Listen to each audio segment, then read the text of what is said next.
আমাদের এখানে অনেক সেলিব্রিটি ছিল, আমাদের অনেক ফ্যান ফলোয়ার, আমরা তাদের ফ্যান ফলোয়ার মেইনলি।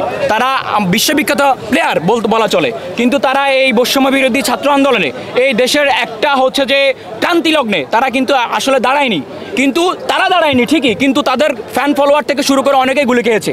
তারা তাদের গোলামির, ওই চাটামির, ওই বিবেকহীন গোলবৃত্ত থেকে তারা বেরিয়ে আসতে পারেনি।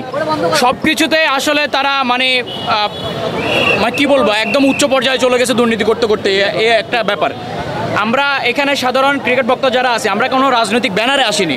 আমরা ক্রিকেট খেলা দেখি, ক্রিকেট আমাদের পছন্দ, ক্রিকেট আমাদের আবেগ, আমরা ক্রিকেটটাকে সাপোর্ট করি, আমরা ক্রিকেটকে ভালোবাসি বলেই ক্রিকেট আজকে আমাদের জাতীয় খেলা হাডুডু হওয়ার পরেও জাতীয় খেলাটা অতটা মানে না জনপ্রিয় নাই বাংলাদেশে। ক্রিকেটটাই সবচেয়ে বেশি জনপ্রিয়। ক্রিকেটটাকে টোটালি রাজনৈতিক ব্যক্তির কোনো ইন্ধন, কোনো ধরনের কোনো কিছু স্বজনপ্রীতি এই ক্রিকেট বোর্ডে কোনো কিছু চলবে না।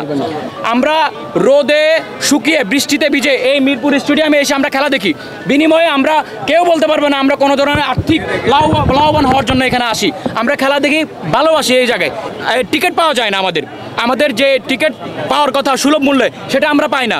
এই যে আমাদের খাবারের কথা বলি, এখানে 1 লিটার পানি আমাদের যেখানে 25 টাকা থেকে 20 টাকা দাম, সে 1 লিটার পানি কিনে খাইতে হয় আমাদের হচ্ছে 100 টাকা করে।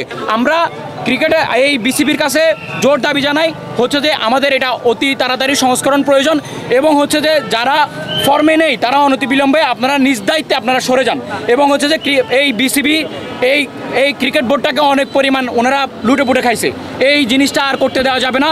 এবং হচ্ছে যে গত 23 বিশ্বকাপের ব্যর্থতা এবং 24 বিশ্বকাপের ব্যর্থতা জনসম্মুখে ওনারা প্রতিবেদন সহকারে এটা আনবেন। এবং গত 10 বছরে বিসিবির যে 900 কোটির যে বিসিবির মধ্যে যে হচ্ছে যে আপনার আয় ব্যয়ের যে হিসাবটা, এটা আপনারা জনসম্মুখে আনতে হবে। বিসিবি দুর্নীতি করতে করতে তাদের মানে অবস্থাটা এমন পর্যায়ে দাঁড়াইছে যে হচ্ছে যে ওই যে আবেদ আলী চাচার মতো টুপ করে ধরা খাই গেছে। টুপ করে এত বছর দুর্নীতি করছে, টুপ করে এসে ধরা খেয়ে গেছে। এখন ওনারা কিছু করতে পারবে না, এখন অনেক হুজুর। আমাদের দাবি, আমাদের বিপিএলকে একটা নির্দিষ্ট অবকাঠামোর মধ্যে আনতে হবে, এবং হচ্ছে যে বিপিএলে যেসব দলগুলো থাকবেন এগুলো কোনো রাজনৈতিক মালিকানা থাকা যাবে না। এবং অনতিবিলম্বে যারা ব্যর্থ লোকেরা আছেন তারা যদি নিজ ইচ্ছায় চান, স্বেচ্ছায় আপনারা চলে যেতে পারেন।